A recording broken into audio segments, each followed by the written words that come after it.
उत्तर प्रदेश विद्युत सेवा आयोग द्वारा हाल ही में सहायक समीक्षा अधिकारी के 16 पदों के लिए आवेदन निकाला गया है। जी हाँ, इसके पहले उत्तर प्रदेश विद्युत सेवा आयोग ने 2 पदों के लिए वैकेंसीज और निकाली थी। वो कौन सी थी आपकी? अकाउंट ऑफिसर के लिए निकाली थी और टेक्निकल स्टाफ के लिए भी वैकेंसीज निकाली थी। तो ये अभी हाल ही में तीसरी वैकेंसी निकाली गई है विद्युत सेवा आयोग द्वारा। अच्छा, विद्युत सेवा आयोग का बिजली विभाग का ही एक अन्य हिस्सा कह सकते हैं आप, जो उत्पादन से संबंधित है, उसमें भी वैकेंसीज निकाली गई थी, तो आप उसको भी देख सकते हैं। तो आज हम इस वैकेंसी में बात करेंगे एआरओ की, यानी कि असिस्टेंट रिव्यू ऑफिसर की, जिसमें से 16 वैकेंसीज के लिए आपसे आवेदन मांगे गए हैं। तो इसके बारे में हम डिटेल से बात करेंगे इस वीडियो में। तो चलिए स्टार्ट करते हैं आज का ये वीडियो। हेलो एवरीवन, मेरा नाम है अंकित और आप सभी का स्वागत है अकेडमी 24/7 के इस यूट्यूब चैनल में। जैसा कि मैंने आपको बताया कि 16 पद हैं टोटल। तो कौन कौन से हैं? जनरल के लिए 3 पोस्ट हैं, ईडब्ल्यूएस की जो आर्थिक रूप से कमजोर वर्ग है उसके लिए केवल 1 वैकेंसी है, ओबीसी के लिए 6 वैकेंसी है, एससी के लिए 6 वैकेंसी है और एसटी के लिए कोई वैकेंसी नहीं है। जी हाँ, तो जो भी एसटी कैटेगरी से कैंडिडेट बिलोंग करते हैं वो आवेदन नहीं कर सकते हैं। इसके लिए रिक्तियों की संख्या घट या बढ़ सकती है, ये आयोग के ऊपर ही डिपेंड करता है। जो आपका इसमें जो चयन होगा वो किन किन आधार पर होगा या आप इस पर कैसे अप्लाई कर सकते हैं, इसमें मेन प्रोसेस क्या है उसके बारे में बात कर लेते हैं। तो जो आपका एग्ज़ाम होगा वो कंप्यूटर बेस्ड टेस्ट होगा, यानी ऑनलाइन आपकी परीक्षा होगी। यहाँ पर साफ दिया गया है कि जो सीबीटी टेस्ट होगा कितने भागों में होगा? सीबीटी के प्रथम एवं द्वितीय भाग, ये 2 भाग में होगा।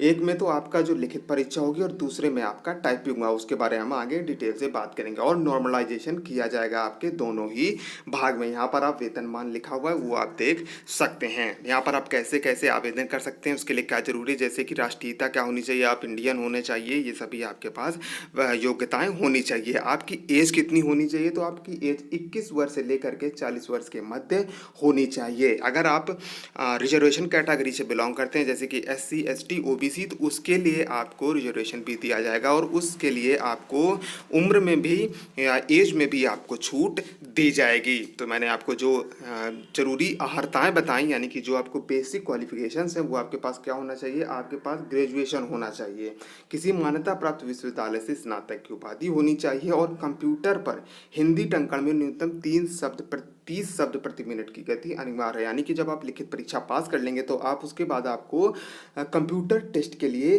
बुलाया जाएगा। कितने लोगों को कंप्यूटर टेस्ट के लिए? लगभग 3 गुना लोगों को, यानी कि अगर 16 वैकेंसी है तो लगभग 48 लोगों को बुलाया जाएगा टाइपिंग टेस्ट के लिए। और कितनी स्पीड होनी चाहिए आपकी उसमें? न्यूनतम 30 शब्द प्रति मिनट, और वो भी आपका कौन से फॉन्ट में? कुर्ती देव फॉन्ट में आपका होगा, कुर्ती देव 10 एंड कुर्ती देव 16। उसके बारे में भी आगे हम बात करेंगे। अच्छा, अब कैसा होगा जो एग्ज़ाम होगा आपको मैंने पहले ही बता दिया। सीबीटी होगा आपका 2 प्रश्न पत्र 2 भागों का होगा। प्रथम प्रश्न पत्र जो है आपका, काफ़ी लोगों का यहाँ पर सवाल होगा कि कैसा होगा, हिंदी होगा या इंग्लिश होगा। तो मैं आपको बता दूं बाइलिंगुअल होगा, यानी कि आपका हिंदी भी होगा, उसमें हिंदी से भी आपके क्वेश्चंस लिखे होंगे और अंग्रेजी से भी आपके क्वेश्चंस लिखे होंगे। तो आप जिसमें आपको आसानी हो उसी से के अनुसार आप अटेम्प्ट कर सकते हैं। अच्छा, जो पहला पार्ट है यहाँ पर उसमें कंप्यूटर के क्वेश्चंस आएंगे। कौन से लेवल के आएंगे? O level. एक ओ लेवल का एक डिप्लोमा होता है कंप्यूटर में, तो उस लेवल के आपसे प्रश्न पूछे जाएंगे। कितने होंगे? टोटल 50 प्रश्न होंगे। एक प्रश्न जो है आपका 1 नंबर का होगा, यानी कि टोटल 50 अंकों का आपका पेपर होगा और निगेटिव मार्किंग भी है। जी हाँ, याद रखिए 1/4 की निगेटिव मार्किंग भी होगी, यानी 1/4 आपका नंबर काटा जाएगा। तो आपको ये कंप्यूटर ये जो परीक्षा है इसको पास करने के लिए न्यूनतम आपको कम से कम 20 अंक प्राप्त करना अनिवार्य है। अगर आप 20 अंक से कम प्राप्त करते हैं तो जो आप आगे की लिखित परीक्षा देंगे, जिसमें आपका reasoning, math, GS, English, Hindi ये सब पूछा जाएगा, उसकी कॉपी आपकी चेक नहीं होगी। जब आप ये कंप्यूटर टेस्ट पास कर लेते हैं तभी आपकी आगे की कॉपी चेक होगी, अगर अन्यथा आप यहीं से अयोग्य घोषित कर दिए जाएंगे। और ये जो आपका जो कंप्यूटर टेस्ट है ये केवल क्वालिफाइंग नेचर का होगा, इससे आपकी मेरिट नहीं बनेगी। इसी तरह आपका यूपीपीसीएल का एक फॉर्म आता है ऑफिस असिस्टेंट का, यानी कि आप कह सकते हैं क्लर्क का। उसमें भी सेम प्रोसेस होता है, कंप्यूटर की आपको परीक्षा पास करनी होती है, मिनिमम 20 मार्क लाने होते हैं और उसी के अकॉर्डिंग आपकी आगे के भी जो परीक्षा है उसी के हिसाब से आपकी मेरिट बनती है। तो ये सभी ज़रूरी चीज़ें आपको याद रखनी है। ये कंप्यूटर जो आपका एग्ज़ाम है ये क्वालिफाइंग बेस का होगा। चलिए अब बात कर लेते हैं जो आपका सेकंड पार्ट होगा, यानी कि जो आपकी जो मेरिट जिससे आपकी बढ़ने वाली है, तो उसमें कौन कौन से क्वेश्चन या किस टॉपिक से क्वेश्चन पूछे जाएंगे। सामान्य अध्ययन के आपके 20 प्रश्न होंगे और अधिकतम अंक 20 होगा। तार्किक ज्ञान यानी कि इसमें रीजनिंग हो सकती है और मैथ भी हो सकती है, 40 क्वेश्चन होंगे और 40 अंक होंगे।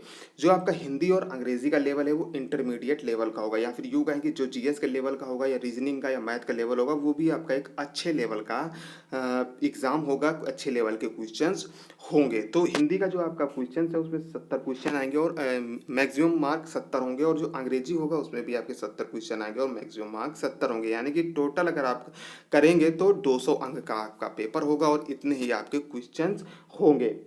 प्रत्येक क्वेश्चन 1 अंक का होगा और इसमें भी आपकी माइनस मार्किंग है कितनी, 1/4 आपके अंक काटे जाएंगे अगर आप कोई गलत अटेम्प्ट करते हैं। तो इसलिए एक पेपर को अटेम्प्ट करते समय इस बात को जरूर से दिमाग में याद रखें। अच्छा, मैंने आपको जैसा है कि आपने जब लिखित परीक्षा पास कर लेंगे तो 3 गुने से कम आपको नहीं बुलाया जाएगा टाइपिंग टेस्ट के लिए। तो याद रखें कम से कम 48 लोगों को तो बुलाया ही जाएगा टाइपिंग। अब जैसे कि मैंने बताया आपको फॉन्ट कौन सा लगेगा, कृतिदेव 10 एंड कृतिदेव 16 आपका फॉन्ट लगेगा। जी हाँ, या फिर जो भी मंगल में सीखा है जिसने, या फिर रेमिंगटन गेल में जिन्होंने सीखा है, तो रेमिंगटन गेल और कृतिदेव लगभग हालांकि सेम ही होती है, लेकिन जो मंगल में जिन्होंने सीखा है वो कृतिदेव का अभ्यास जरूर से कर लें, क्योंकि कृतिदेव और मंगल दोनों अलग अलग होती हैं, तो आपको टाइपिंग करने में दिक्कत होगी। स्पीड मैंने आपको बता दी है, न्यूनतम 30 शब्द प्रति मिनट, जो कि एक अच्छी स्पीड होती है, काफ़ी टफ स्पीड होती है। आपको एक अच्छी 5 से 6 महीने का, या फिर आप अगर कोशिश करेंगे तो 4 महीने आप इसकी स्पीड को कवर कर सकते हैं। आगे हम एग्ज़ाम डेट की भी बात करेंगे और इम्पोर्टेंट डेट्स के बारे में भी बात करेंगे। अच्छा चलिए, ऑनलाइन आवेदन करेंगे, ऑनलाइन मैंने बता ही दिया है।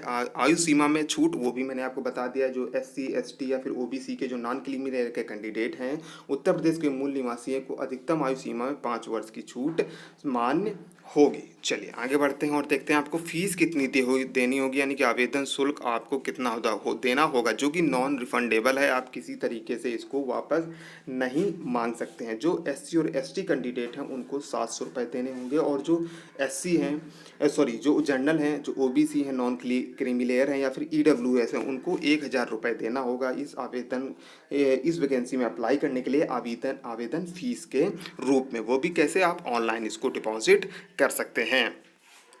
चलिए आगे देखते हैं और कुछ चीज़ों के बारे में बात कर लेते हैं। अच्छा, अब इम्पॉर्टेंट डेट्स के बारे में बात कर लेते हैं। इम्पॉर्टेंट डेट्स क्या है आपकी, आप कब से कब तक अप्लाई कर सकते हैं। तो आपका 9/9/2020 से आपका आवेदन शुरू हो जाएगा और 29/9 को आपका आवेदन समाप्त हो जाएगा, यानी कि लास्ट डेट है। तो आपको लगभग 20 से 21 दिन का टाइम मिलेगा, आप आवेदन कर सकते हैं आसानी से।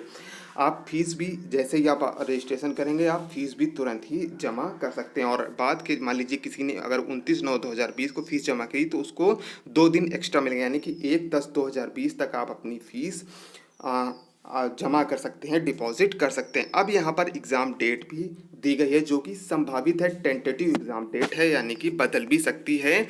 जैसा कि आप सभी जानते हैं कोरोना काल चल रहा है, पैंडेमिक टाइम है, तो वो एग्ज़ाम डेट बदल सकती है। लेकिन अभी यहाँ पर दे दी गई कि अक्टूबर के 4th वीक में, चतुर्थ सप्ताह में आपका एग्ज़ाम हो सकता है। तो यहाँ पर लगभग मैंने आपके सभी इंपॉर्टेंट पॉइंट्स कवर कर लिए हैं। वीडियो अगर आपको पसंद आए तो लाइक और शेयर जरूर से करें। आपके मन में कोई डाउट, कोई कन्फ्यूजन, आप कोई सवाल पूछना चाहते हैं तो कमेंट बॉक्स में कमेंट करके बिना किसी हेजिटेशन के पूछ सकते हैं। आपको वीडियो कैसा लगा हमें ज़रूर से बताएं। अगर आपने अभी तक चैनल को सब्सक्राइब नहीं किया तो चैनल को जरूर से सब्सक्राइब कर लें। थैंक्स फॉर वॉचिंग, मिलते हैं नेक्स्ट वीडियो में। तब तक के लिए आप सभी का बहुत बहुत धन्यवाद।